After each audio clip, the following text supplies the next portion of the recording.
ਰਾਣੀ ਜਾਂ ਸ਼ਾਇਦ ਮੈਂ ਕਹਾਂ ਉਹਦੇ ਕੋਲ ਸੀ ਮੈਂ ਉਹਨੇ ਉਹਦਾ ਕਮਰਾ ਦਿਖਾ ਲਿਆ ਹੈ ਨੀ ਇਹ ਅੱਛੀ ਨੋਰਵੀਜਨ ਲੱਕੜੀ ਉਹਨੇ ਕਿਹਾ ਰਹਿਣਾ ਤਾਂ ਬਹਿ ਜਾ ਜਿੱਥੇ ਵੀ ਤੇਰੀ ਮਰਜ਼ੀ ਮੈਂ ਆਲੇ ਦੁਆਲੇ ਦੇਖਿਆ ਕੋਈ ਉੱਥੇ ਕੋਸੀ ਨਹੀਂ ਸੀ ਮੈਂ ਦੂਰੀ ਤੇ ਬਹਿ ਗਿਆ ਸਮਾਂ ਸੋਚ ਕੇ ਉਹਦੀ ਸ਼ਰਾਬ ਪੀ ਕੇ ਅਸੀਂ 2 ਵਜੇ ਤੱਕ ਗੱਲਾਂ ਕੀਤੀਆਂ ਫੇ ਉਹਨੇ ਕਿਹਾ ਸੌਣ ਦਾ ਸਮਾਂ ਹੋ ਗਿਆ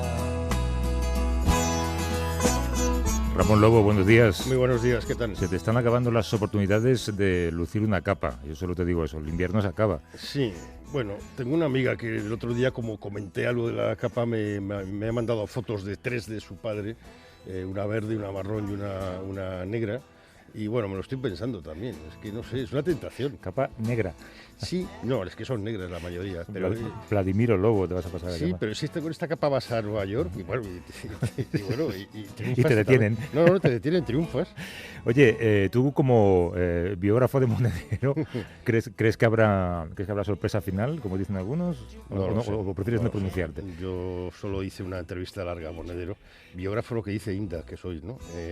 No lo sé, yo si fuera asesor de Podemos, lo que haría es sugerir que escenificaran ahora el no y toda la diferencia, pactaran algunas concesiones, sobre todo en regeneración, que creo que es urgentísimo en este país, y después, bueno, que se apuntaran el tanto de la salida del PP. Claro.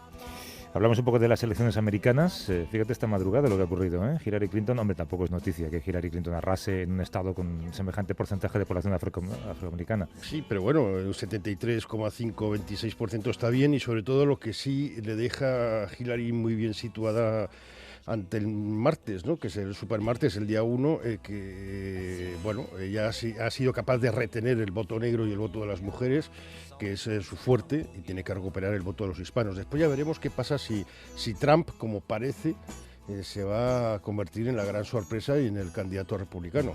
De luego los hispanos no los va a tener de su lado. De momento Trump sigue rodeado de hispanos, de Cruz y de Rubio, que es lo que le gusta a él, ¿no?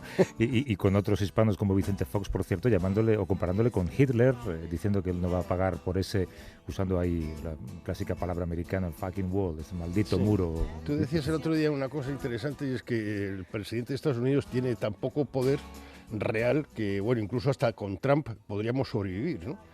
Salvo que les dé por abrir el maletín rojo. Sí, y apretar el botón, ¿no? De todas maneras, lo de Hillary, fíjate que la escritora Toni Morrison, afroamericana, solía decir que Barack Obama no fue el primer presidente negro de Estados Unidos, que fue Bill Clinton. Ese voto lo tiene ganado seguro. Sí.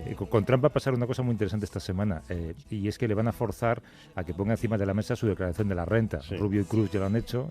Cruz, por cierto, ha ganado el año pasado algo así como $1,5 millones. A mí me parece fascinante. Rubio también sus $600-700 anuales como senador y como autor de un libro. Cuando Trump ponga encima de la mesa lo que va a salir ahí, no quiero ni pensarlo. Bueno, Supermartes el martes próximo. Venga, arrancamos.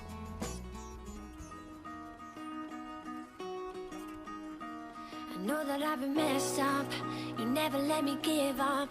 All the nights and the fights and the blood and the breakups. You're always there to call up. I'm a pain, I'm a child, I'm afraid. But yeah, you understand. Perdimos una batalla, pero no la guerra. Así se ha justificado el presidente de Bolivia, Evo Morales, después de su derrota en el referéndum sobre su elección hace una semana.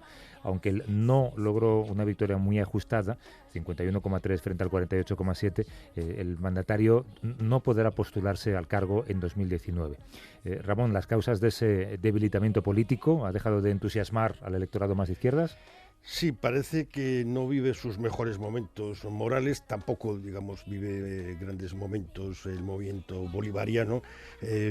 Morales siempre había sido el que mejor lo estaba haciendo, incluso el Wall Street Journal lo había puesto como modelo económico, pero bueno, hay muchísimas tensiones étnicas, sociales, políticas. y la gente está un poco cansada de cambiar la Constitución para que pueda tener un cuarto mandato, con lo cual él no va a tener un cuarto mandato y acabará en el 2019. Sí, pero esa es una polémica, pero al margen de esas polémicas, a lo largo de estos 10 años en el poder, sí que ha logrado mejoras significativas en el país. Sí, recordemos que Bolivia en los años 80 y 90 era el país que cada 9 meses había un golpe de Estado. Siempre había un presidente blanco y, bueno, los indios, que la mayoría de la población, los indígenas, estaban desplazados de todas las tomas de decisión y Morales representa el poder indígena en Bolivia. Y la verdad es que no lo ha hecho mal en muchos aspectos. Esperaba quizás, peor, ha tenido algunos conflictos con empresas españolas de hidrocarburos, por el gas, también tiene tensiones internas dentro de las provincias. Yo es un país que le tengo mucho cariño porque tenía un compañero en el país, Juan Carlos Gumucio, que era de allí, de Cochabamba, y es un país al que le tengo mucha simpatía. Y sin duda de los tres, es el que le ha conseguido una mayor invisibilidad internacional. Aquí todos los focos son Venezuela o incluso Correa, pero él siempre se ha mantenido un poco dentro de, digamos, de una sombra de sensatez fuera de estos debates.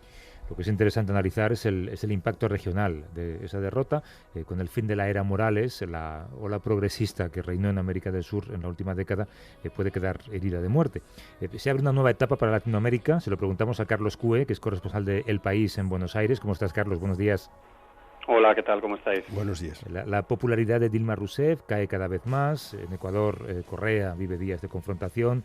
El chavismo, bueno, pues ha sufrido hace poco una gran derrota en Venezuela. ¿Tú crees que se abre un cambio de ciclo político después de 15 años de progresismo? Yo creo que el cambio de ciclo político es evidente. Lo que pasa que lo que no tengo tan claro es que sea por una cuestión ideológica. No creo que haya una base ideológica en este cambio de la sociedad latinoamericana, sino es una cuestión. Hay mucha gente que dice aquí, muchos expertos que dicen que lo que está pasando es un aumento de la exigencia democrática de los ciudadanos latinoamericanos. O sea, quieren una democracia mejor, se han vuelto mucho más, precisamente con estos años de bonanza económica, de crecimiento. Lo que decía Ramón, lo que ha pasado en Bolivia es increíble, ¿no? Una sociedad muy retrasada que ha conseguido una evolución espectacular y que se lo agradece a Evo. Y Evo tiene una popularidad importante y si se presentara a las elecciones probablemente las ganaría, pero cuando le preguntan a esa sociedad, ¿quiere usted que se siga presentando eternamente o, bueno, por lo menos dos veces más? Esa sociedad dice que no, porque se han vuelto mucho más exigentes. Aquí en Argentina pasó una cosa muy particular y es que Cristina Fernández de Kirchner tenía una valoración muy fuerte, muy buena, se fue del gobierno con una valoración muy fuerte, pero cuando hubo unas elecciones, aquí no hubo un referéndum como en Venezuela, como en Bolivia, de continuidad sí o no, pero hubo unas elecciones que se interpretaron así. Hace 2 años hubo unas elecciones intermedias en las que parecía un pulso para ver si Cristina podía reformar la Constitución y volverse a presentar. Y las perdió. Y siguió teniendo una buena valoración. ¿Por qué? Porque la gente puede reconocerle a Evo todo lo que ha hecho, pero le dice una mayoría de la gente le dice no quiero que sigas eternamente porque queremos renovación, queremos una democracia más avanzada y más perfecta. Yo creo que hay, y en Brasil está pasando algo muy similar, ¿no? Hay sobre todo una nueva generación joven, de gente por debajo de los 40 años, con un acceso muy fuerte a redes sociales, Hay estudios aquí en Latinoamérica que demuestran que gente con muy bajos ingresos, con muchísimas dificultades económicas, antes que hacer una segunda comida, se gastan el dinero en comprarse un móvil. Y no es ninguna cosa menor, es para ellos un móvil, aquí en Buenos Aires y en cualquier ciudad de Latinoamérica importante, en las villas, miseria, en las zonas más pobres de las ciudades, todo el mundo tiene un móvil, tiene un celular, porque ese es el acceso de ellos a un mundo nuevo, un mundo que sus padres Carlos, no tenían, ¿no? En el caso de Argentina tenemos ahora a Macri. Yo no sé si podríamos decirle que puede ser una punta de lanza de ese cambio, que quizás ahora tengamos más gobiernos de derecha. Macri también está tomando medidas muy impopulares y si es más democracia es Macri. ¿Tú cómo lo ves esto? No, yo creo que si Macri se equivoca, lo echarán los argentinos, se lo quitarán de en medio. O sea, si Macri aprieta, y de hecho yo creo que el gobierno de Macri hay muchas cosas que no está haciendo porque Macri ganó por 2,5 puntos. O sea, ganó por muy poco y con una sociedad que está muy vigilante. O sea, que lo que yo trato de decir, que evidentemente el análisis es superficial seguramente y es mucho más complejo todo lo que está pasando en Latinoamérica, es que la gente se ha vuelto mucho más exigente. Aquí hay mucha gente en Argentina, por ejemplo, que dicen que Macri ha ganado no por ser Macri, porque tampoco tenía una valoración espectacular, además tenía una mala valoración hace 2 años, sino porque habría ganado casi cualquiera que se pusiera delante para un cambio después de 12 años de kirchnerismo, ¿no? Y que la gente ha votado un cambio, y que bueno, no es que estuvieran entusiasmados con Macri, pero bueno, es el que se puso y es el que habló de cambio. Y que en Brasil podría llegar a pasar algo parecido, que las sociedades latinoamericanas se han vuelto muy exigentes y no les gustan. Yo creo que uno de los errores de los gobiernos bolivarianos, por llamarlo así, o los gobiernos de la izquierda, uno de los errores ha sido acumular demasiado poder en muchas ocasiones, estar muchos años y dar mucha sensación de, digamos, de poderío y de ahogar un poco a la sociedad y no dejar que se expresen y no dejar que se exprese una parte de la sociedad de esa crítica y no buscar una renovación. El gran drama, por ejemplo, aquí de la izquierda en Argentina, de los Kirchner, es que no fueron capaces de buscar un candidato. A Evo le puede pasar algo parecido. Su gran problema ha sido no buscar un sucesor. En Venezuela, sin ninguna duda, el gran problema de Chávez fue que no tuvo un sucesor digno, o sea, no tuvo un sucesor de calidad. Quiero decir que yo creo que hay un trasfondo mucho más de raíz democrática, de unas sociedades que exigen unas democracias más avanzadas, unas democracias más abiertas, que no una cuestión de izquierda o derecha. No creo que el continente latinoamericano se haya hecho de derechas, para resumirlo. No lo veo así. Me parece, viviendo aquí y hablando aquí con la gente, no me parece que sea eso lo que ha pasado. No me parece que Argentina se haya hecho de derechas y por eso ha ganado Macri. No me parece que Bolivia ahora de repente sea menos de izquierdas que era hace 2 años. No creo que eso sea lo que está pasando. Creo que los gobiernos, aparte de que hay evidentemente una situación económica peor que hace unos años y eso les deteriora, creo que no están sabiendo responder a las exigencias de unos nuevos ciudadanos, de unos ciudadanos más democráticos, con unos valores más modernos que no están sabiendo entender los gobernantes. Carlos Cués, corresponsal del País en Buenos Aires. Gracias, Carlos. Abrazos. Gracias a vosotros. Un abrazo. Hasta luego.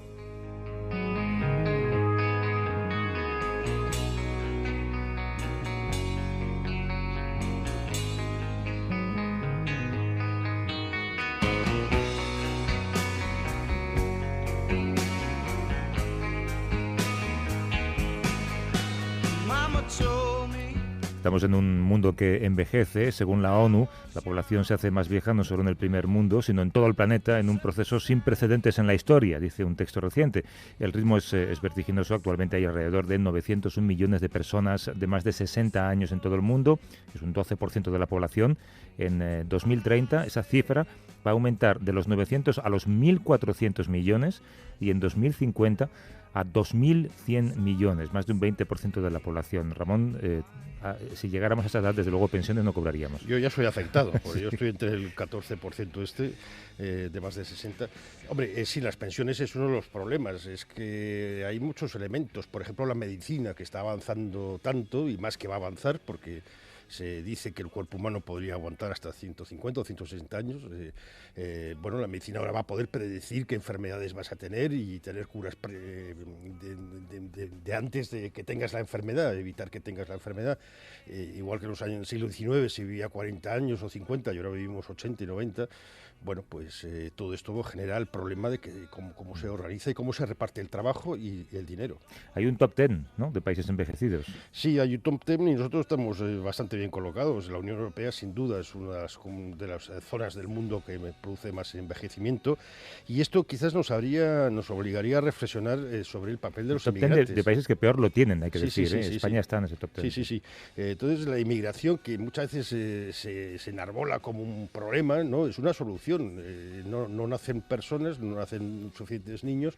La inmigración viene a cubrir una serie de puestos de trabajo y, sobre todo, la inmigración lo que nos va a ayudar es a pagar las pensiones. Y uno de los problemas que tiene España este año y el año pasado es que se está reduciendo el número de inmigrantes. Personas que habían venido a España a buscar trabajo regresan a sus países debido a la crisis. Y, por supuesto, gente que no quiere tener hijos por razones puramente económicas. Pero hay un dato que te llama la atención, que es el de Japón. Sí, porque Japón, que es un país muy interesante porque su crisis económica es una crisis que es la que vamos a padecer hacer nosotros. Está un país con crecimiento cero y tiene 1 millón menos de habitantes. Es un envejecimiento que contribuye al prolongado estancamiento de su economía. Charlamos con Adrián Foncillas, que es corresponsal del periódico en China.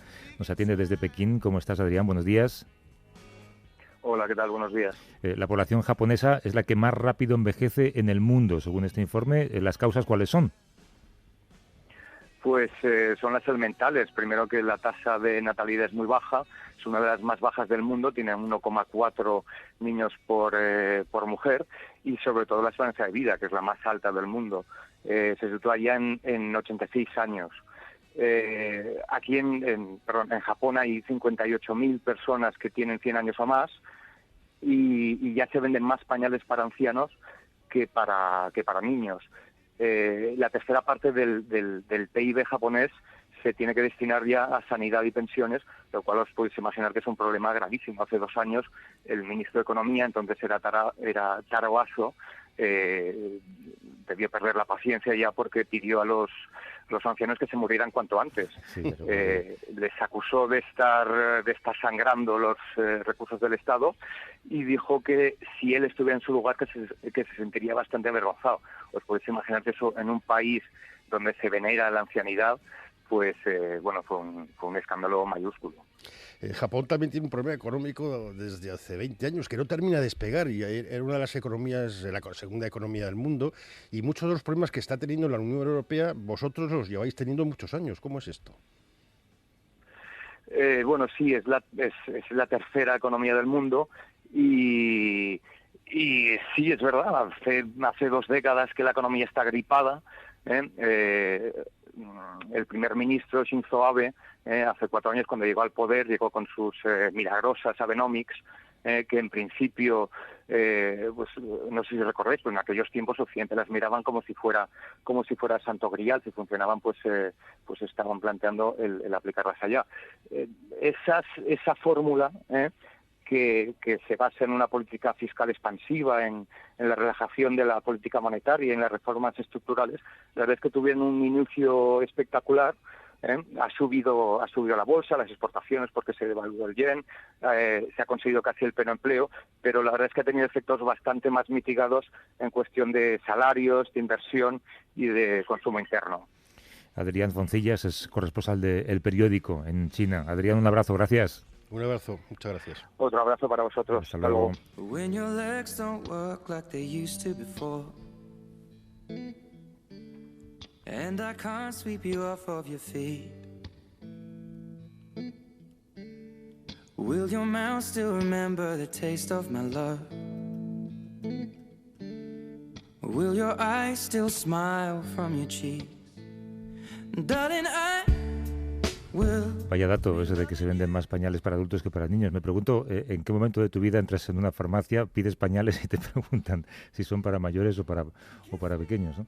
No lo sé. Yo el otro día pasé algo casi parecido, que fui a comprar un secador de pelo y le tuve que decir a la mujer que era para el gato, no para mí. La mujer se quedó deslumbrada por el brillo de tu calva. Sí, pues lo del pañal no está muy lejos. Hasta luego, Ramón. Un abrazo. we found love.